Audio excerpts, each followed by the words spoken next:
La loi sur la mobilisation générale, cette fameuse loi qui a fait peur à beaucoup d'Algériennes et d'Algériens, a été officiellement publiée dans le journal officiel. Vous savez ce que c'est que la mobilisation générale? C'est l'appel et la préparation à la guerre. Une loi qui désigne la mise en œuvre de toutes les ressources d'un pays, ressources économiques, politiques, financières et humaines, en cas de guerre grave ou de crise nationale majeure. L'article 5 de cette loi sur la mobilisation générale, elle dévoile les véritables intentions des dirigeants du système Tebboune. Écoutez bien. La mobilisation générale est décrétée par le président de la République en Conseil des ministres lorsque le pays est menacé d'un péril imminent dans ses institutions constitutionnelles, dans son indépendance ou dans son intégrité territoriale. Cet article, lisez-le bien. Il dit que le président de la République, Abdelmadjid Tebboune, peut décréter la mobilisation générale quand les institutions constitutionnelles du pays sont menacées. C'est la présidence, c'est le gouvernement, le Conseil de la Nation, le Parlement. C'est la première condition. On ne parle pas d'un ennemi extérieur. Eh bien, le Hirak peut être considéré comme un péril. Imaginons que Tebboune veut faire un troisième mandat en 2029 et que la population est contre. Eh bien, Abdelmadjid Tebboune peut déclarer la mobilisation générale. État de guerre, état d'urgence, état de guerre, mobilisation générale. Et on envoie les militaires dans la rue pour réprimer le peuple. La loi sur la mobilisation générale, cette fameuse loi qui a fait peur à beaucoup d'Algériennes et d'Algériens, a été officiellement publiée dans le journal officiel. Elle est sortie dans l'édition du numéro 47 du journal officiel algérien. Elle a été publiée le 22 juillet 2025. Vous pouvez aller la voir, la consulter, le journal officiel, édition 47, numéro 47. C'est une loi qui a été qui correspond, c'est la loi numéro 2505, correspondant au 19 juillet 2025, relative à la mobilisation générale. Elle est signée par le chef de l'État, Abdelmadjid Tebboune. Il y a exactement, je vais vous dire les nombres d'articles, 27 articles, 3 pages pratiquement, voilà. Il y a exactement 64 articles. Cette loi n'a pas été expliquée. Le ministre de la Justice l'a expliqué 2 à 3 reprises. Quelques partisans, quelques experts, pseudo-experts, partisans du pouvoir algérien actuel ont tenté de l'expliquer, de la relativiser, de lui enlever toute dimension de gravité, parce que mobilisation, vous savez ce que c'est que la mobilisation générale? Il faut savoir c'est quoi la définition de la mobilisation générale. La mobilisation générale, la définition communément admise dans la jurisprudence internationale, c'est l'appel et la préparation à la guerre. C'est l'appel et la préparation à la guerre. C'est une loi qui désigne la mise en œuvre de toutes les ressources d'un pays, ressources économiques, politiques, financières et humaines, en cas de guerre grave ou de crise nationale majeure. En cas de grave guerre ou de crise nationale majeure. La mobilisation générale ne signifie pas qu'on va faire la guerre à un ennemi extérieur. Elle peut être utilisée aussi pour faire la guerre à un ennemi intérieur. Donc ça peut être des guerres civiles comme des guerres qui opposent à des voisins ou à des ennemis étrangers. La mobilisation générale, c'est l'appel sous les drapeaux de toutes les forces vives d'un pays. C'est-à-dire qu'on appelle les jeunes, toutes les personnes qui sont en bonne santé, hommes ou femmes, surtout des hommes, des pays où la mobilisation générale touche aussi les femmes. Et on réorganise le pays, on réorganise toute la gestion politique d'un pays pour soutenir l'effort de guerre. La mobilisation générale est des cas historiques, 1994 dans les pays européens, 1931 pour les deux dernières guerres mondiales. Donc, pendant la mobilisation générale, les institutions sont suspendues, il n'y a plus de démocratie, il n'y a plus d'élections, il n'y a plus de liberté publique et individuelle, il n'y a pratiquement plus de droits de l'homme puisque le pays doit se concentrer sur un effort de guerre, se protéger et lutter contre un ennemi extérieur ou un ennemi intérieur. Donc c'est une loi grave. Dans un pays qui se respecte, une telle loi, normalement, elle devrait faire l'objet d'un débat. Pourquoi une loi sur la mobilisation générale? Est-ce qu'on est menacé par un ennemi? Est-ce qu'on va aller faire la guerre? Pourquoi?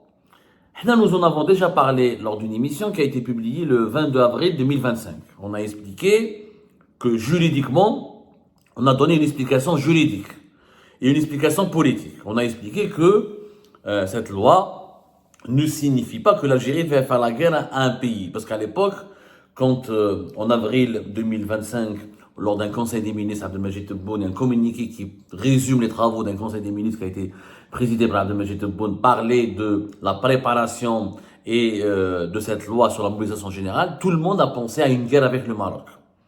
Tout le monde, les Algériens de base, l'opinion publique, les experts, les juristes, les politologues, les observateurs étrangers, les commentateurs, tout le monde tout le monde a braqué ses projecteurs sur le Maroc. Comme il y a une tension très vive entre le Maroc et l'Algérie, depuis notamment la rupture des relations diplomatiques en août 2021, on a tous pensé, enfin tout le monde a pensé, c'était pas tous, nous, moi j'ai pas pensé cela, on a été parmi les rares voix qui ont expliqué en avril 2024 que ne vous inquiétez pas, c'est pas le Maroc qui est visé par cette loi de mobilisation générale, que l'Algérie ne va pas entrer en guerre.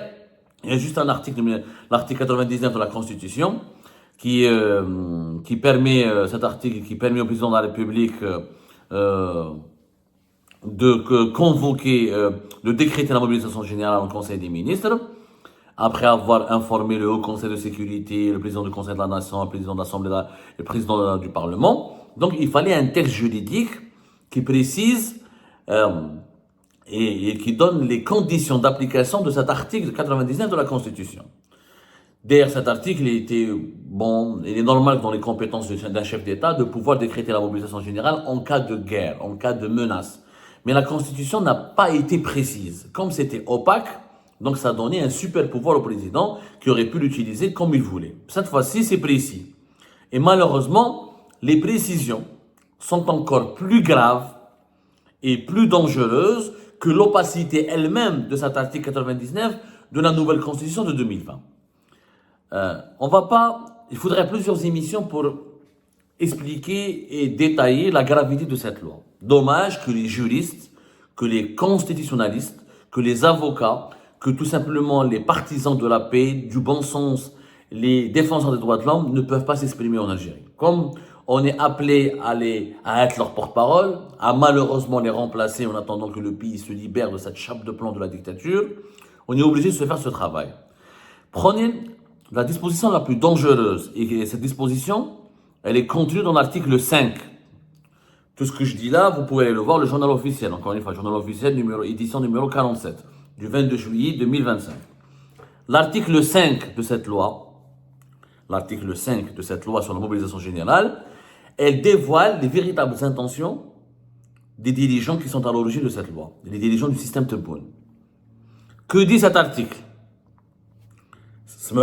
Écoutez bien. La mobilisation générale est décrétée par le président de la République en Conseil des ministres lorsque le pays est menacé d'un péril imminent dans ses institutions constitutionnelles, dans son indépendance ou dans son intégrité territoriale, en cas d'agression effective ou imminente, conformément aux dispositions énoncées par la Constitution. Je répète, l'article 5. La mobilisation générale est décrétée par le président de la République en Conseil des ministres lorsque le pays est menacé d'un péril imminent dans ses institutions constitutionnelles, dans son indépendance ou dans son intégrité territoriale, en cas d'agression effective ou imminente, conformément aux dispositions énoncées par la Constitution. Cet article, lisez-le bien.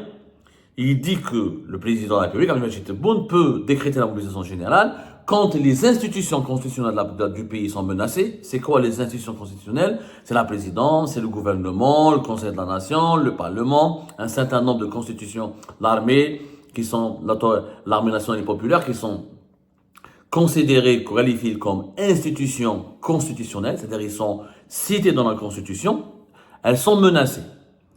C'est la première condition. On ne parle pas d'un ennemi extérieur. L'ennemi extérieur, c'est celui qui menace l'intégrité du territoire ou celui qui a une agression contre le pays. Ça, c'est l'ennemi extérieur. Mais une menace, un péril dans ses institutions constitutionnelles. Ça, c'est pas l'ennemi extérieur. L'ennemi extérieur, il menace le pays. Il menace de prendre le pays, d'envahir le pays. Il menace pas les institutions. Tout le pays est menacé. Cette phrase, c'est une phrase clé. Avec cette phrase clé, le pouvoir algérien actuel, le régime actuel, il peut euh, imposer la loi martiale, imposer le couvre-feu, imposer la mobilisation générale et déclarer que le pays est en état de guerre et permettre au chef de l'État de rester le plus longtemps au pouvoir comme il le veut. Pourquoi? Quel est le péril? Quel est ce péril, selon l'article 5, imminent dans ces institutions constitutionnelles? Eh bien, le Hirak peut être considéré comme un péril. Les manifestations populaires publiques, appelons par exemple au départ d'un président ou d'un chef d'État, ou pour appelons au changement du gouvernement, c'est un péril. Il faut que je vous rappelle que l'article, depuis ces dernières années, nous avons adopté en Algérie, ils ont adopté en Algérie, une série de lois, comme l'article 87 bis, qui permet de criminaliser toute contestation du pouvoir politique en Algérie à travers des moyens non constitutionnels. Et nous avons, depuis 2022-2023, en Algérie, établi un certain nombre de lois qui permet de considérer comme terroristes tous les opposants ou les activistes politiques qui demandent ou qui veulent accéder au pouvoir pour changer le pouvoir à travers des moyens non constitutionnels. Rappelez-vous, il y a eu un certain nombre de lois depuis 2020, Amédélo les lois, depuis 2020. Donc, c'est quoi le problème? Le problème, c'est que cette loi sur la mobilisation générale, elle permet, je dis bien, elle permet au chef de l'État, si demain, il y a un Hirak, si demain, il y a une population qui sort dans la rue, qui dit, imaginons que Tebboune veut faire un troisième mandat en 2029, et que la population est contre, comme elle a été contre le cinquième mandat de Aziz Bouteflika. Avec cette loi sur la mobilisation générale, si des millions d'Algériennes et d'Algériens sortent dans les rues, comme c'était le cas en février 2019, et bien Abdelmajid Tebboune peut déclarer la mobilisation générale. Pourquoi? Parce qu'il peut considérer que les millions de personnes qui sont dans les rues représentent une menace imminente contre les institutions constitutionnelles. À partir du moment où la présidence est critiquée, menacée, à partir du moment où le Parlement n'est plus considéré, à partir du moment où le peuple veut le changement du pouvoir et du régime, c'est une menace imminente contre les institutions du pays. C'est une vérité. C'est une vérité totale. Qui trouve le discours, qui trouve depuis, encore une fois, l'arsenal juridique algérien. Comment il a changé ces dernières années, notamment avec l'article 87 bis, depuis 2022, depuis 2023, tout ce qui a été, tous les amendements qui ont été adoptés, par exemple, l'ordonnance numéro 2108 et la nouvelle définition du terrorisme depuis 2021, notamment depuis 2021 et 2022, il y a eu une série, je dis bien une série de nouvelles lois qui ont été adoptées, qui criminalisent l'activité politique, qui criminalisent l'opposition, qui criminalisent la manifestation dans les rues. Combien de hirakistes, d'opposants, de journalistes ont été jugés ou incarcérés pour l'apologie du terrorisme, pour atteinte à l'unité nationale, pour atteinte à l'intégrité territoriale, à travers juste des déclarations verbales, à travers juste des déclarations militantes et politiques. La loi sur la mobilisation générale de ce mois de juillet 2025, elle complète cet arsenal juridique qui permet maintenant, au départ, avec les lois qui ont été établies, comme l'article, comme l'amendement 87 bis et l'ordonnance numéro 2108, en appliquant la définition, en imposant la définition du terrorisme en l'élargissant à des activités politiques pacifiques, juste parce que un opposant veut changer le pouvoir ou contre celui qui est au pouvoir, il va être considéré comme terroriste. Aujourd'hui, avec cette loi sur la mobilisation générale, quand le peuple va sortir dans les rues, quand les opposants, l'opposition, ou des activistes, ou des citoyennes et des citoyens veulent investir la rue pour dire non au troisième mandat de Tebboune, ou ils veulent le départ de Tebboune, ou ils en ont marre du gouvernement, si le peuple il en a marre, demain il sort dans la rue, ça va être considéré, selon cette loi sur la mobilisation générale, comme une menace imminente. Je dis bien une menace imminente contre quoi? Contre les institutions, les institutions constitutionnelles du pays. La présidence, elle est considérée comme une institution constitutionnelle du pays. Donc, Abdelmajid Tebboune, grâce à cette loi, c'est demain, des gens appellent à son départ, des gens veulent le mettre, ils en ont marre de lui, ils veulent pas de son troisième mandat, ou s'il tombe malade comme Abdelaziz Bouteflika, etc., il ne pourra plus gouverner, le peuple ne veut pas de président malade, et bien le pouvoir algérien pourra tout simplement utiliser la loi sur la mobilisation générale pour décréter la loi martiale, pour imposer un couvre-feu, pour imposer euh, des mesures de sûreté d'État, pour imposer l'état d'urgence, tout simplement l'état de guerre, et nous sommes en guerre. Il n'y a pas que l'ennemi, parce que cette loi ne vise pas d'abord l'ennemi extérieur. L'article 5, regardez comment il est, tout simplement, euh, comment il commence. La mobilisation générale est décrétée par le président de la République en Conseil des ministres lorsque le pays est menacé d'un péril imminent. Un péril imminent, ça veut dire que la menace, elle est directe, on peut la constater, on peut la constater, on peut la sentir, elle est palpable. On peut l'évaluer. Lorsque le pays est menacé d'un péril imminent dans ses institutions constitutionnelles. Dans ses institutions constitutionnelles. Après, ils vont parler de l'intégrité du territoire ou de son indépendance. Normalement, la menace, normalement, un pays d'abord menace et se sent menacé quand il y a son territoire il est violé, quand il est agressé par depuis l'étranger, quand il est son indépendance elle est menacée. Non, on met en valeur d'abord les institutions, on met en avant d'abord les institutions constitutionnelles. Ça veut dire la présidence, l'armée, le parlement, le Sénat, le gouvernement, etc., etc., etc. Le pouvoir lui-même.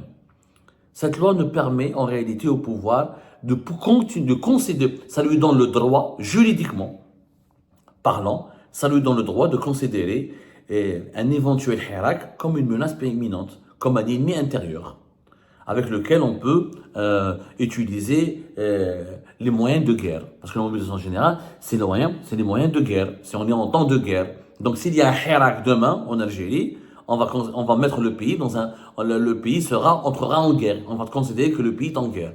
Sauf que le hirak, c'est pas les Marocains, c'est pas des Israéliens, c'est pas des Français, c'est des Algériens et des Algériens. Ils sont sortis en 2019, ils peuvent sortir en 2029.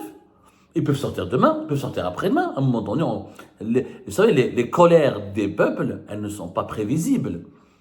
Il y a des signes avant-coureurs, mais un peuple peut se révolter à n'importe quel moment. Il peut dire qu'il en a marre. Il a le droit d'ailleurs de dire qu'il en a marre. Sauf qu'en Algérie, il faut maintenant mesurer les conséquences. Si le peuple dit qu'il en a marre, et s'il y a des millions de personnes qui sortent dans les rues, ou des milliers de personnes qui sortent dans les rues pour dire on ne veut plus de ce président, on ne veut plus de ce gouvernement, eh ben, c'est l'état de guerre.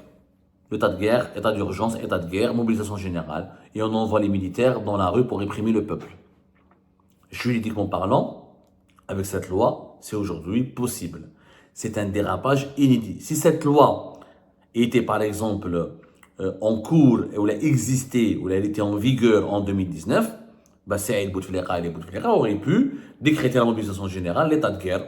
Le Hirak est une menace les institutions constitutionnelles. Le président, c'est une institution constitutionnelle. Donc, demander le départ du président est un péril imminent contre l'institution constitutionnelle. C'est malheureusement une astuce machiavélique qui permet au pouvoir, à la présidence algérienne, d'utiliser les moyens répressifs de la façon la plus légale pour terrifier, pour réprimer, pour étouffer la société civile et surveiller la population. Et c'est très dangereux. Et ben voilà, c'est la fin de cette vidéo. Je vous remercie toutes et tous, comme d'habitude, pour avoir suivi la vidéo jusqu'à la fin. N'oubliez pas de nous laisser vos commentaires et vos réactions sur le sujet de cette vidéo et de partager le contenu si ça vous intéresse. Et je tiens toujours à remercier nos abonnés et les personnes qui réagissent de façon régulière sur nos vidéos et qui nous suivent et qui nous laissent des commentaires. Donc merci beaucoup pour votre dynamisme et pour votre sens de partage et de discussion. Donc voilà, sans vous, ce contenu n'a pas vraiment de valeur sans cette communauté qui ne cesse de s'accroître. Donc merci beaucoup et à la prochaine dans une nouvelle vidéo. Au revoir.